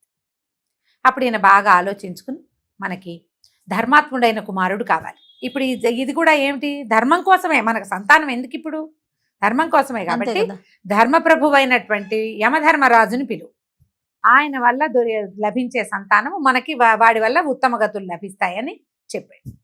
ఈమె తపస్సులో కూర్చుని జపం చేసుకుని ఈ దూర్వాస మహాముని ఇచ్చిన మంత్రాన్ని ఆవాహన చేసి యమధర్మరాజుని నియోగించింది. యమధర్మరాజు వచ్చాడు. ఆయన వల్ల ఈమె గర్భవతి అయింది. కుంతిదేవి గర్భవతి అయ్యి సంవత్సరం గడిచాక అద్భుతమైన తేజస్సుతోటి పరమాద్భుతమైన వర్చస్సుతోటి ఒక కుమారుడు కలిగాడు. ఆ కుమారుడికి ఋషులందరూ ఎంతో సంతోషించి యుధిష్ఠిరుడని పేరు పెట్టారు. మనం ధర్మరాజు అని పేరుకు చెప్పుకుంటాం. ఆయన ధర్మాత్ముడు కాబట్టి యుధిష్ఠిరుడు పుట్టాడు. పుట్టిన తర్వాత కొద్ది రోజులు గడిచినాయి. ఆ కుమారుని ఒళ్ళో పెట్టుకుని ఆయన ఎంతో సంతోషించేవాడు. తర్వాత అనిపించింది ఒక్క కన్ను కాదు, ఒక పిల్లవాడు కాదు, మనం అద్భుతమైన ఇంకో కుమారుణ్ణి పొందొచ్చు కదా. ఆ కొండ మీద కూర్చుంటే శతశృంగ పర్వతం మీద గాలి వాయువు ఎంతో అద్భుతంగా వీచేది. వాయుదేవుని వల్ల ముందు యుగంలో మన అంజనాదేవికి ఆంజనేయుడు ఎంతో బలశాలి అయిన కుమారుడు జన్మించాడు. ఈయనకి మళ్ళీ ఇంకొక సంతానేచ్ఛ కలిగింది. స్త్రీలకి కాదు సంతానేచ్ఛ, ఇక్కడ తండ్రి కలుగుతుంది. ఆయన నువ్వు వాయుదేవుడిని ఆవాహన చేసి ఇంకో కుమారుణ్ణి పొందమని మళ్ళీ భార్యను ప్రోత్సహించాడు. ఆమె భర్త కోసమే చేసింది, ఒక్కసారి కూడా సంతానం తన కోసమని అడగల ఆవిడ. మళ్ళీ వాయుదేవుడిని ఆవాహన చేసి రెండోసారి వాయుదేవుడు వచ్చి మహాబలశాలి అయినటువంటి ఒక కుమారుణ్ణి ప్రసాదించాడు. ఈవిడ గర్భవతి అయింది. సకలక్షణంగా కుమారుడు కలిగాడు. ఈ లోపల అక్కడ ఏమైంది, గాంధారీదేవి కూడా గర్భం దాల్చింది. ధృతరాష్ట్రుని వల్ల గాంధారికి కూడా గర్భధారణ అయింది. కానీ ఆ గర్భ ప్రసవం కాల ఎప్పటికీ. ఇక్కడ కుంతీదేవికి కుమారుడు కలిగాడు అనగానే వార్తలు పంపించారు. కుంతీదేవికి కుమారుడు కలిగాడు, యుధిష్ఠిరుడని పేరు పెట్టాము అని వార్త పంపారు. ఈ వార్త వెళ్ళిన తర్వాత గాంధారీదేవి ఇదేమిటి, నేను ఆమె కంటే ముందు గర్భవతి అయినా నా గర్భం ఎందుకు ఇది కాలేదని ఆవిడ పిడికిళ్లతోటి గర్భాన్ని మోదేసిందట, ప్రసవం కావటం లేదని. అయితే ఏమైంది, పెద్ద పిండం ఒకటి బయటపడింది ఆవిడ పొట్టలోంచి. ఇంకా శిశువుగా రూపాంతరం చెందల, గర్భస్రావంలాగా అయిపోయింది. అయితే ఎప్పుడైతే ఈ పిండాకృతిలో ఉన్నది బయటపడిందో సత్యవతీదేవి వేదవ్యాసుడిని ఆయన పిలిచింది. ఇది ఇలా అయ్యింది, ఇప్పుడు నేనేం చెయ్యాలి అని. అయితే ఆయన ఏమన్నాడంటే ఇది సంతానమే, ఇది సమయం పడుతుందని 100 నేతి కుండలు తెప్పించి నేతి జాడీలలో ఈ పిండాన్ని ముక్కలు చేసి పెట్టారు. అందులో చివరి భాగాన్ని ఒక కూతురు కూడా కావాలని వీళ్ళు కోరుకున్నారు కాబట్టి ఒక్క చిన్న భాగాన్ని 101 కుండలో పెట్టారట. ఈ కథకి పూర్వభాగంలో కూడా ఈ గాంధారికి 101 మంది సంతానం ఉన్నట్టుగా వరం ఉందని తెలుసుకునే భీష్ముల వారు ఆ అమ్మాయిని తెచ్చి ధృతరాష్ట్రుడికి పెళ్లి చేశారు. ఎందుకంటే మనకి ఇక్కడ పిల్లలు కలగలేదు, ఈ నియోగ పద్ధతి ద్వారా కనిపించాము, బాగా సంతానం కలిగే పిల్లని కనుక తెచ్చుకుంటే తామర తంపరగా పిల్లలు పుడతారు, ఎట్లాగో ఆమెకు వరం ఉంది కాబట్టి. కుంతిని తెచ్చింది కూడా అందుకే. కుంతిదేవి వాళ్ళు 4-5 అక్క చెల్లెళ్ళు, 3-4 అన్నదమ్ములు, వాళ్ళంతా సంతానం ఉన్నవాళ్ళు. వాళ్ళల్లో ఒకడైనటువంటి వసుదేవుడికి అప్పటికే 5-6 పిల్లలు పుట్టారు. ఆ కథ అంతా తెలుసుకుని ఆయన ఎక్కువ మంది సంతానం ఉన్న ఇంట్లోంచి ఆడపిల్లల్ని తెచ్చుకోవాలనుకున్నారు. ఆయన ఆలోచన అది. పెద్దవాళ్ళంతా ఇలాగే ఆలోచిస్తారు. ఇప్పటికీ మన వాళ్ళ ఆలోచన అట్లాగే ఉంటుంది. సంతాన సాఫల్యం బాగుంది కాబట్టి ఆ ఇంట్లో నుంచి తెచ్చారు. ఈవిడ ఎప్పుడైతే ఈ గర్భం మోది ఇది అయిపోయిందో ఈ పిండాన్ని 101 ముక్కలు చేసి 101 జాడీలలో పెట్టించారు. దీన్ని కథపద్దు వీటిని. పిల్లవాడి ఏడుపు వినపడేదాకా జాడీ తెరవద్దని చెప్పారు. శిశువుగా రూపాంతరం చెందింది ఆ పిండం యొక్క ముక్క. 101 ముక్కలు పెట్టించారు. పెట్టించిన తర్వాత ఇక్కడ ఈ కుంతీదేవికి భీముడు జననానికి కొద్దిగా ముందు దుర్యోధనుడు మొట్టమొదటి శిశువు జన్మించాడు, మొదటి నేతి జాడీలోంచి. దుర్యోధనుడు బయటికి వచ్చాడు, తర్వాత భీముడు ఇక్కడ పుట్టాడు. తర్వాత రోజుకు ఒక్కొక్కళ్ళు చొప్పున 101 మంది సంతానము బయటకు వచ్చారు. వాళ్ళు జాడీలోంచి ఏడిపినవడగానే జాడీ ఓపెన్ చేయడం, బిడ్డను బయటికి తీసుకోవటం, పాలు ఇవ్వడానికి దాదుల్ని వాళ్ళని పెట్టుకుని సంతానాన్ని పెంచుకున్నారు. ఇక్కడ కూడా 2వ సంతానం కలిగింది. ఆ సమయంలో ఏమైందట, ఆయన మన పాండురాజు ఇంద్రుడి కోసం చాలా గొప్ప తపస్సు చేశాడు. చాలా తపస్సు చేశాడు. ఇంద్రుడు ప్రత్యక్షమయ్యాడు. ఆయన అక్కడ తపస్సులోనే ఉంటున్నాడు కదా. ప్రత్యక్షమైనప్పుడు నీకు అద్భుతమైన విలువిద్యా నిపుణుడు, మహాపరాక్రమశాలి, జీవోత్తముడైన కుమారుడు జన్మిస్తాడని ఇంద్రుడు వరం ఇచ్చాడు. ఓహో, ఆల్రెడీ 2 కుమారులు ఉన్నారు, మళ్ళీ కుమారుడు పుడతాడని ఇంద్రుడు వరం ఇచ్చేసరికి ఈయనకి మళ్ళీ ఆశ కలిగింది. పాండురాజుకి భార్యను ఏమన్నాడంటే, ఈసారి నువ్వు ఇంద్రుణ్ణే పిలువు, ఆయన అద్భుతమైన కుమారుడు జన్మిస్తాడని చెప్పాడు, ఆయన వల్లే కలుగుతాడు మనకి కుమారుడు అంటే. 3వసారి ఇంద్రుడిని పిలిచింది ఆవిడ. 3వసారి వచ్చిన ఇంద్రుడు కుంతీదేవికి గర్భాన్ని ప్రసాదించాడు. ఆ గర్భస్థ శిశువే అర్జునుడు. అద్భుతమైన కుమారుడు కలిగాడు. పరాక్రమశాలి, తేజస్సుతోటి జన్మించాడు. ఎంత అందమైన వాడో అర్జునుడు. భీముడు పుట్టినప్పుడు దేవాలయానికి వెళ్ళిన శిశువుని తీసుకుని పిల్లవాడు ఒక పులి దూకిందట ఆవిడ మీద. అడవి కదా అదంతా, కొండ మీద ఉన్నారు. అయితే ఈ పులి దూకేసరికి పాండురాజు దూరం నుంచి బాణం వేశాడు, కానీ ఈవిడ అదిరిపోయి పిల్లాడిని వదిలేసింది కిందకి. వదిలేస్తే బండలన్నీ పగిలినాడు, కానీ పిల్లాడు కసుగందలేదు. అందుకే భీముడు అన్నారు ఆయన మహాపరాక్రమం, బరువు కలిగిన వాడు. ఈ అర్జునుడు కూడా మామూలుగా మన వాళ్ళు సామెతగా కూడా చెప్తారు, అందానికి అర్జునుడు, బలానికి భీముడు అని. అందం అంటే అర్జునుడిదే. ఈ 3 పిల్లలు కలిగారు. ఈ మాద్రీదేవికి దుఃఖంగా ఉండేది. ఆ గాంధారికేమో 101 మంది పిల్లలు కలిగారట, ఒక ఆడపిల్ల కూడా కలిగింది. మన సవితికేమో 3 మగపిల్లలు. చూస్తే ఎట్లా ఉన్నారు, త్రిమూర్తుల్లాగా. ఆమె చాలా దుఃఖపడి నాకు సంతానం లేదు, నాకు ఈ భాగ్యం లభించలేదు అని భర్త దగ్గర వాపోయేది. దాంతో ఈయన ఏం చేశాడు, కుంతీదేవిని అడిగాడు, నీ దగ్గర ఆ వరం ఉంది కదా, అది మాద్రికి కూడా ఇవ్వు, ఆమె కూడా సంతానవతి అవుతుంది అని. మాద్రి అడగల కుంతిని, అక్క నాకు కూడా ఇవ్వు అని అడగల భర్త. ఈయనే అడిగి ఆమె కూడా సంతానం కలిగేలాగా చేయమన్నాడు. ఆమె ఏం చేసింది, తనకి లభించిన ఆ వరాన్ని, ఆ మంత్రాన్ని మాద్రికి ఉపదేశించింది. మాద్రి ఏం చేసింది, ఈవిడ చాలా తెలివిగలది. కుంతీదేవి భర్త అనుజ్ఞతోటి ఒక్కొక్కళ్ళని పిలిచి ఒక్కొక్క శిశువుని పొందితే, ఈవిడ సొంత ఆలోచనతోటే అశ్విని దేవతల్ని ఆవాహన చేసి, అశ్విని దేవతలు జోడు వాళ్ళు, కవలల్ని సంతానంగా పొందింది. నకుల సహదేవులు వీళ్ళు కూడా మహా అందమైన వాళ్ళు. నకులుడు చాలా అందగాడట. వాళ్ళల్లో 2 కుమారులని కన్నది. ఆ 2 వీళ్ళు 3 5 పిల్లలతోటి సంతోషంగా ఉండేవాళ్ళు. పిల్లలు రకరకాల విద్యలు నేర్చుకునేవాళ్ళు. ఆ తర్వాత మునులు ఋషులు వాళ్ళ తాలూకు ఏమంటారంటే పెద్దవాళ్లతోటి ఉండటం వల్ల, పెద్దవాళ్ళ మధ్యలో ఉన్నారు కదా, ఈ ఒక రకమైన వినయశీలత్వము, మర్యాదపూర్వకమైన ప్రవర్తన అలవడ్డాయి వీళ్ళకి. ఏ పరిస్థితుల్లో అయినా సరే దిటవుగా ఉండటము.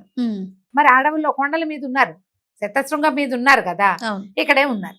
కొన్నాళ్ళు అయిన తర్వాత ఏమైందంటే, ఒకసారి పెద్ద వసంత ఋతువు విశేషంగా ఉందట. అంతా పచ్చగా, అడవంతా చాలా బాగుంది. ఆవిడ మన వన విహారానికి వెళ్తూ మాద్రి భర్తని, నువ్వు కూడా రాని తోడుగా తీసుకెళ్ళి, వీళ్ళిద్దరు భర్తని పాండురాజు ఆవిడ కలిసి వెళ్ళారు. కలిసి వన విహారానికి వెళ్ళేసరికి మెల్లిగా శోభాయమానమైన ప్రకృతిని చూసేసరికల్లా ఈయనకి భార్యా వ్యామోహం కలిగింది. పైగా కుంతి మీద గౌరవము ప్రీతే తప్పిస్తే ఆయనకి ప్రేమ కావాలని చేసుకున్నది కాదు. ఈ మాద్రి అంటే ఆయనకి ఇష్టం కూడా. దాంతో ఈ భార్యని కలవడానికి ఉద్యమించాడు ఆయన. ఆమె కూడా మర్చిపోయింది. ఈ సంగమిస్తే భర్త చనిపోతాడన్న ఊహ రాల, ఆ ఒళ్ళు తెలియని స్థితి. ఈ భార్యా సంగమం చేసేసరికల్లా పాండురాజు గుండె పగిలి మరణించాడు. ఎప్పుడైతే ఆయన మరణించాడో ఆమె కేకలు పెట్టింది, అందరూ చేరారు, ఆయన కాస్త మరణించున్నాడు. ఏం చేస్తారు, భర్త మరణించేసరికల్లా కుంతీదేవి సహగమనానికి సిద్ధపడితే మాద్రి ఒప్పుకోలేదట. వద్దు, ఈయన మరణానికి కారకురాలిని నేను, ఈ పిల్లల్ని నేను పెంచలేను, నాకంత సంయమనమే ఉంటే భర్తను ఆపగలిగేదాన్ని కాదా నేను? నా తండ్రి స్వామి నీకు ఇలాంటి శాపం ఉంది, నువ్వు వెళ్ళిపో, లేదా నేను వెళ్ళిపోతాను, ఈ పని చేయకూడదని ఆపేదాన్ని. నా స్థానంలో నువ్వు ఉంటే నువ్వు ఖచ్చితంగా ఆపేవాడు దానివి. నేను ఆపలేదు, సొంతం చూసుకున్నాను, సుఖమే చూసా కానీ పరిణామాన్ని, పర్యవసానాన్ని నేను ఆలోచించలేదు. ఇట్లా 5 పిల్లల్ని నేను ఎట్లా పెంచగలను? నేను పెంచలేను. ఈయంతో సహగమనం నేను చేస్తా. ఎలాగో అతని మరణానికి కారణం నేను, జీవించి ఉండి భర్తృ మరణానికి కారణమైన వ్యధతో నా వల్ల కాదు ఆ జీవితం.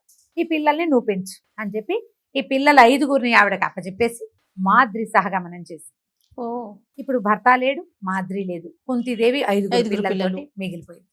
ఈ శతశృంగం మీద ఉన్న ఋషులు మునులు వాళ్ళంతా మన హస్తినాపురానికి ఈ కబురు చేశారు భీష్ముల వారికి, ఇలా జరిగింది, పాండురాజు మరణించాడు, ఈ పిల్లల్ని కుంతీదేవిని తెచ్చి మీకు అప్పచెప్తాము అని. పిల్లలు కొంచెం పెద్దవాళ్ళు అయ్యారు, బ్రహ్మచారులు, చూడము చక్కగా ఉన్నటువంటి కుమారులతోటి 5 పిల్లలతోటి కుంతీదేవి హస్తినాపురం రాజ్యానికి వెళ్ళిపోయింది. ఋషులు కొంతమంది సహాయం వచ్చి ఆమెను దిగబడి చేశారు. ఈ భీష్ముడు, ధృతరాష్ట్రుడు, ఆయన యొక్క 101 మంది సంతానము అందరూ కలిసి స్వాగతించి లోపలికి తెచ్చుకున్నారు. అప్పుడు బాగానే ఉన్నారు, తమ సోదరులు కదా, బాబాయ్ మరణించాడు, చిన్నప్పుడంతా బాగానే ఉన్నారు. క్రమంగా వీళ్ళలో వైషమ్యాలు వచ్చింది, వాళ్ళని స్వాగతించి తెచ్చుకున్నారు.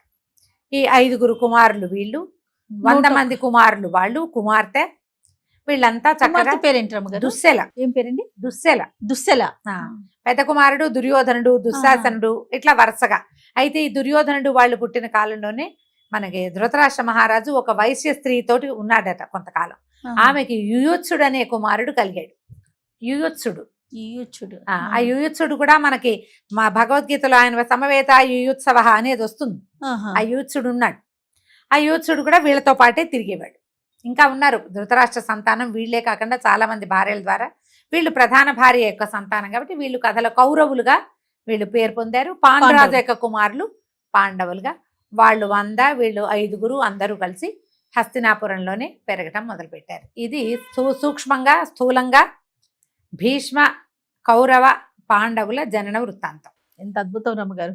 సామాన్యులు కూడా చాలా అర్థమయ్యేలాగా చాలా చాలా బాగుంది. రాబోయే కాలంలో ఇంకా మరికొన్ని కొంతమంది గురించి మనం మాట్లాడుకుందాం. నమస్తే. నమస్తే జయ.